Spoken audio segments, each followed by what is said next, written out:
Hello guys, ये video में हम लोग फॉरवर्ड्स को फॉरेन एक्सचेंज पर्सपेक्टिव से समझेंगे। मैं रेकमेंड करूंगा कि आप इसके पहला वाला वीडियो ऑन फॉरवर्ड्स देख लो, क्या कि फॉरवर्ड्स अच्छे से समझ में आ जाए, एंड उसके बाद इस वीडियो को देखिए, क्या कि फॉरेन एक्सचेंज पर्सपेक्टिव भी अच्छे से समझ में आ जाए। तो पहले स्टार्ट करते हैं। हम लोग पहले फॉरवर्ड्स का डेफिनेशन रिवाइज कर लेते हैं। A forward is a contract between two parties.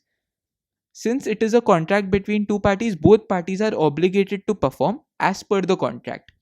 इस कॉन्ट्रैक्ट में one party agrees to buy and one party agrees to sell a physical और a financial asset at a specific price on a specific date in the future. तो वो लोग future में bye और cell करने की बात कर रहे हैं, लेकिन प्राइस जिस पे वो लोग बाय और सेल करेंगे फ्यूचर में, वो ऑलरेडी कॉन्ट्रैक्ट में स्पेसिफाइड रहता है। तो ये होता है फॉरवर्ड्स का डेफिनेशन। अब हम बात करते हैं कोटेशंस की। फॉरेन एक्सचेंज मार्केट्स में कोट्स रहते हैं, तो जीबीपी यूएसडी का कोट रहेगा। अब जीबीपी क्या है? GBP is the British pound and USD is US dollar. तो जब जीबीपी यूएसडी का कोट दिया होगा तो इसका ये मतलब है 1 British pound equal to how many US dollars. तो जब भी आप जीबीपी यूएसडी देखें तो आप ये समझ सकते हैं 1 British pound equal to how many US dollars. अब दो तरह के कोट्स दिए रहते हैं, बिड और आस्क।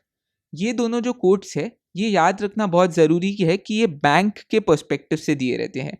तो बिड जब मैं कहूँ तो bid is the price at which bank is willing to buy, ये बैंक के पर्सपेक्टिव से है। तो bid is the price at which bank is willing to buy GBP and ask is the price at which bank is willing to sell GBP. तो अगर हमें bye करना है, मी एज अ यूजर अगर मुझे बाय करना है, if I want to buy GBP, तो मुझे वो रेट मिलेगा at which bank is willing to sell. So if we want to buy we will get the ask rate and if we want to sell we will get the bid rate. अब इसके आगे हम समझते हैं कि spot rate क्या होता है। स्पॉट रेट मतलब आज का रेट। तो अगर हम इसे समझे तो स्पॉट रेट दिया हुआ है 1 GBP इक्वल टू 1.4452 बिड। इसका मतलब है कि bank is willing to buy 1 GBP। मतलब अगर हम जाके बैंक को जीबीपी सेल करेंगे 1 GBP, तो उसके बदले में बैंक हमें $1.4452 देगा। अब दूसरा समझते हैं आस्क। तो इसमें दिया हुआ है स्पॉट आस्क रेट। तो इसका मतलब है 1 GBP इक्वल टू 1.4456 आस्क। तो bank is willing to sell GBP. मतलब अगर हमें जीबीपी बाय करना है, हम अगर बैंक को जाके बोलेंगे कि हमें जीबीपी चाहिए, तो हमें 1 GBP के लिए $1.4456 पे करने पड़ेंगे। और ये स्पॉट रेट है। तो स्पॉट रेट का मतलब आज का आज के दिन अगर आप बैंक में जाएंगे तो आपको ये दो रेट्स मिल जाएंगे। अब अगर अगली बात करते हैं 1 मंथ फॉरवर्ड। तो 1 मंथ फॉरवर्ड में भी बिड और आस्क रेट दिया हुआ है। तो अगर हमें फॉरवर्ड कॉन्ट्रैक्ट एंटर करना है बैंक के साथ, तो बैंक कहती है कि bank is willing to buy GBP 1 month later at the price of $1.4435 per GBP. मतलब 1 मंथ फॉरवर्ड के अंदर bank will be willing to buy, bank will be willing to buy GBP. तो हम अगर बैंक को जाके जीबीपी देंगे 1 महीने बाद, तो bank is willing to pay us $1.4435 for that particular GBP. और वैसे ही आस्क के अंदर 1 मंथ फॉरवर्ड आस्क मतलब bank is willing to sell GBP. That means if we want to buy GBP, we will have to pay the bank $1.4440 per GBP। ऐसे ही 3 month forward 6 month forward rate दिया रहता है। तो अब हम समझते हैं, नेक्स्ट आते हैं हेजिंग फॉरेन एक्सचेंज रिस्क पे। तो एक एग्जाम्पल कंसिडर करते हैं, ये एग्जाम्पल से बहुत क्लियर हो जाएगा। एक यूएस की कंपनी है, यूएस कॉर्पोरेशन एक कंपनी है। यूएस कॉर्पोरेशन ऑब्वियसली यूएस की कंपनी है, तो वो यूएस डॉलर में ट्रेड करते हैं, उनके सारे ट्रांजैक्शन यूएस डॉलर में होते हैं। अब ये जो यूएस की कंपनी है वो एक लंदन की कंपनी को 10 लाख जीबीपी ओ करते हैं। 10 लाख पाउंड्स उन्हें पे करने हैं एक लंदन की कंपनी को 6 मंथ्स बाद। अब उनके पास तो डॉलर है, तो इसका ये मतलब है कि उन्हें पाउंड खरीदने पड़ेंगे कहीं से, क्या कि वो लंदन की कंपनी को पाउंड पे कर पाए 6 मंथ्स बाद। अब आते हैं इधर रिस्क क्यों है। इधर रिस्क क्यों है? उन्हें पेमेंट करनी है 6 मंथ्स बाद, उन्हें लंदन की कंपनी को पाउंड पे करने हैं 6 मंथ्स बाद, और उनके पास यूएस डॉलर है। इसका मतलब उन्हें पाउंड्स बाय करने पड़ेंगे। पाउंड्स बाय करने पड़ेंगे, इसका ये मतलब है उन्हें अपने यूएस डॉलर देने पड़ेंगे और उसके बदले में उन्हें पाउंड मिलेंगे। तो अब रिस्क क्यों है ये समझते हैं। ये है अपना spot rate, GBP USD spot rate. अब हमने ये पहले डिस्कस किया, बिड रेट दिया हुआ है 1.4452। मतलब bank is willing to buy GBP, bank is willing to buy GBP, और उसके बदले में वो हमें $1.4452 देंगे per GBP, and bank is willing to sell GBP, और हमें उन्हें पे करना पड़ेगा $1.4456 per GBP if we want to buy GBP। तो अब ये यूएस की कंपनी के पास डॉलर है, उन्हें GBP बाय करना है। अगर यूएस की कंपनी को GBP बाय करना है तो उन्हें आस्क रेट मिलेगा, because bank is willing to sell at the ask rate. That means the US company will be willing to buy at the ask rate. तो यूएस की company को एक पाउंड के लिए $1.4456 देना पड़ेगा बैंक को। ये आज का रेट चल रहा है।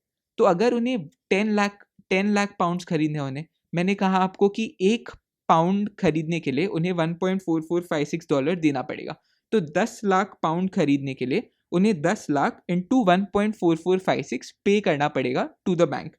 इसका मतलब है अगर उन्हें आज के मार्केट में आज अगर उन्हें 10 लाख पाउंड खरीदना है तो उन्हें बैंक को $14,45,600 देने पड़ेंगे। बट उन्हें तो 6 मंथ्स बाद पेमेंट करनी है।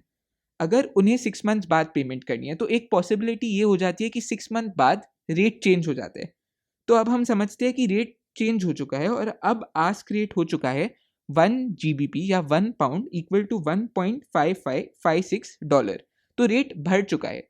तो अब अगर यूएस की कंपनी को पाउंड्स बाय करने हैं तो उन्हें आस्क रेट मिलेगा। इसका मतलब उन्हें एक पाउंड बाय करने के लिए बैंक को $1.5556 देने पड़ेंगे। पहले उन्हें सिर्फ $1.4456 देने पड़ रहे थे, अब उन्हें एक पाउंड बाय करने के लिए $1.5556 देने पड़ेंगे। तो इसका ये मतलब है कि उन्हें 100,000, अगर उन्हें 10 लाख पाउंड्स बाय करने हैं तो उन्हें $15,55,600 पे करने पड़ेंगे। तो अगर रेट चेंज हुआ तो उन्हें पे ज़्यादा करना पड़ रहा है। ये आपको समझ में आ रहा है? इस केस में यूएस डॉलर डेप्रीशिएट हो गया, यूएस डॉलर का नया रेट हो गया 1.5556, और उसकी वजह से अब यूएस कंपनी को वो उतने ही पाउंड बाय करने के लिए ज़्यादा डॉलर पे करना पड़ रहा है। तो ये रिस्क है। अब ये रिस्क है तो इस रिस्क को हम हेज भी कर सकते हैं। तो अब हम देखते हैं कि हेजिंग फॉरेन एक्सचेंज रिस्क कैसे होता है। तो ये यूएस की कंपनी है, वो डिसाइड करती है कि मुझे रिस्क लेना ही नहीं है, मुझे आज ही प्राइस फिक्स कर देना है जिस पे मैं GBP बाय कर लूँगा। तो अब उन्हें 6 मंथ फॉरवर्ड रेट मिलेगा, 6 मंथ फॉरवर्ड। तो bank is willing to enter into a forward contract और उसके रेट्स दिए हुए हैं। तो इधर दिया हुआ है बिड रेट 1.4353, मतलब bank is willing to buy GBP at 1.4353 and bank is willing to sell GBP at the ask rate of 1.4359। तो इसका मतलब है हमें तो GBP बाय करना है, 6 मंथ लेटर हमें GBP बाय करना है। तो अगर हमें GBP बाय करना है तो हमें वो रेट मिलेगा जिस पे bank is willing to sell. Now we are willing to buy GBP, तो वी विल गेट $1.4359। तो हमें पे करना पड़ेगा $1.4359 पर GBP। ये रेट हम आज ही फिक्स कर लेंगे। तो हम एक फॉरवर्ड कॉन्ट्रैक्ट में एंटर कर लेंगे बैंक के साथ, और उस फॉरवर्ड कॉन्ट्रैक्ट में ऐसा होगा कि हमें 6 मंथ बाद बैंक को एक GBP के लिए $1.4359 पे करना पड़ेगा। फिर 6 मंथ्स बाद रेट कुछ भी हो, हमें यही रेट मिलने वाली है। तो हम फिक्स कर रहे हैं रेट, तो रिस्क खत्म हो जाता है क्योंकि we fix the rate, we have surety कि हमें यही रेट पे GBP मिलने वाला है। तो हमें एक GBP का $1.4359 पे करना पड़ेगा बैंक को 6 मंथ बाद, अगर हम फॉरवर्ड कॉन्ट्रैक्ट में एंटर करते हैं आज। तो अब मैंने बताया irrespective of price in the future कुछ भी हो, हमें एक GBP का $1.4359 ही पे करना पड़ेगा। तो हमें टोटल अमाउंट कितना पे करना पड़ेगा? हमें 10 लाख GBP बाय करना है। तो अगर हमें 10 लाख GBP बाय करना है तो हमें टोटल पेमेंट करनी पड़ेगी कुछ $14,35,900 $900। ये पेमेंट हमें करनी पड़ेगी टू बाय 10 लाख GBP। अब दो सिनारियोज बनते हैं। 6 मंथ्स बाद असली रेट आएगा कुछ, तो 6 मंथ्स बाद आ गए, हम फॉरवर्ड कॉन्ट्रैक्ट में एंटर कर चुके थे। इसका ये मतलब है कि हमें तो एक ही रेट मिलने वाला है, हमें एक पाउंड का $1.4359 ही पे करना है। बट 6 मंथ्स बाद मार्केट में रेट चेंज हो जाएगा। तो अब समझते हैं कि मार्केट में रेट 6 मंथ्स बाद ये हो गया है, और इस केस में क्या होगा देखते हैं। तो 6 मंथ्स बाद आ चुके हैं, हमारा फॉरवर्ड कॉन्ट्रैक्ट तो पक्का है बैंक के साथ, हमें एक GBP के लिए $1.4359 पे करने हैं। 6 मंथ्स बाद मार्केट में रेट चल रहा है एक GBP का 1.5 डॉलर पर GBP। तो हमें बाय करने के लिए $1.4359 पे करने हैं, बट मार्केट में 1 GBP बाय करने का $1.5 चल रहा है। इसका मतलब $1.5 में जो चीज़ खरीदी जा सकती है मार्केट में, वो हमें 1.4359 में मिल रही है। तो इस केस में हमारा प्रॉफिट होगा।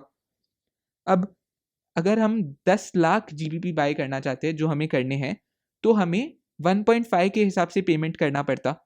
तो हमें अगर फॉरवर्ड कॉन्ट्रैक्ट में नहीं एंटर करते तो हमें 15 लाख पाउंड्स पे करने पड़ते, बट हम तो फॉरवर्ड कॉन्ट्रैक्ट में एंटर कर चुके हैं। अगर हम फॉरवर्ड कॉन्ट्रैक्ट में एंटर कर चुके हैं तो हमें उतना ही पे करना पड़ेगा, $14,35,900। तो इस केस में हमारा प्रॉफिट हो गया। रेट इंक्रीज हो गया था जिसकी वजह से हमारा प्रॉफिट हो गया। We got to buy at a lower rate, we got to buy GBP at a lower rate. तो हमारा प्रॉफिट जो है इस केस में वो हो गया 15 लाख माइनस 14,35,900। तो हेज करने की वजह से हमने अपने $64,100 सेव कर लिए। अब 6 मंथ्स लेटर दूसरी भी तो पॉसिबिलिटी है। ये एक पॉसिबिलिटी थी कि 6 मंथ्स लेटर $US का प्राइस इंक्रीज हो चुका है। तो अब दूसरी पॉसिबिलिटी देखते हैं। 1 GBP इक्वल टू $1.4 हो गया है। हम फॉरवर्ड कॉन्ट्रैक्ट में एंटर कर चुके हैं, तो हमारे पास ऑब्लिगेशन है, we have to buy 1 GBP, और उस 1 GBP को बाय करने के लिए हमें $1.4359 पे करने पड़ेंगे। बट मार्केट में 1 GBP सिर्फ $1.4 में मिल रहा है। तो मार्केट में सस्ते में मिल रहा है, हमें उसका ज़्यादा पैसा देना पड़ रहा है। तो इस केस में हेजिंग की वजह से लॉस हो गया है। तो हेजिंग की वजह से लॉस भी हो सकता है, और हम देखते हैं कि वो लॉस इस केस में क्या होगा। तो हमें इस केस में कितना पे करना पड़ेगा? हमें इस केस में $1.4359 पर GBP पे करना पड़ेगा। अगर हम फॉरवर्ड कॉन्ट्रैक्ट में नहीं एंटर करते तो हमें सिर्फ $1.4 पे करना पड़ता पर GBP। तो उस केस में हमारा टोटल पेमेंट होता $1.4 पर GBP इंटू 10 लाख GBP जो हमें बाय करने थे। तो सिर्फ $14 लाख पे करने पड़ते हमें। बट हमने तो कॉन्ट्रैक्ट में एंटर कर लिया था $1.4359 पर GBP में। तो हमारा पेमेंट एक्चुअल क्या होगा? हमारा एक्चुअल पेमेंट होगा 14,35,900। वी हैव अग्रीड टू पे $1.4359 per GBP. That means we have to pay 1.4359 into 10 lakh, which will be equal to $14,35,900. तो इस केस में हमें जो चीज़ कम में मार्केट में मिल रही थी, हमें ज़्यादा में खरीदनी पड़ी। तो इस केस में हमारा लॉस होगा, और हमारा लॉस क्या होगा? 14,35,900 माइनस 10 लाख। तो 35,900 का लॉस हो गया क्योंकि हमने हेज किया था। तो हेजिंग से प्रॉफिट भी हो सकता है, लॉस भी हो सकता है, बट एक सर्टेनिटी आ जाती है हेजिंग की वजह से कि हमें एक ही स्पेसिफिक प्राइस मिलने वाला है। प्राइस फ्लक्चुएशन की वजह से हमें कोई प्रॉब्लम नहीं होगा, because we have fixed the price at which we are willing to bye.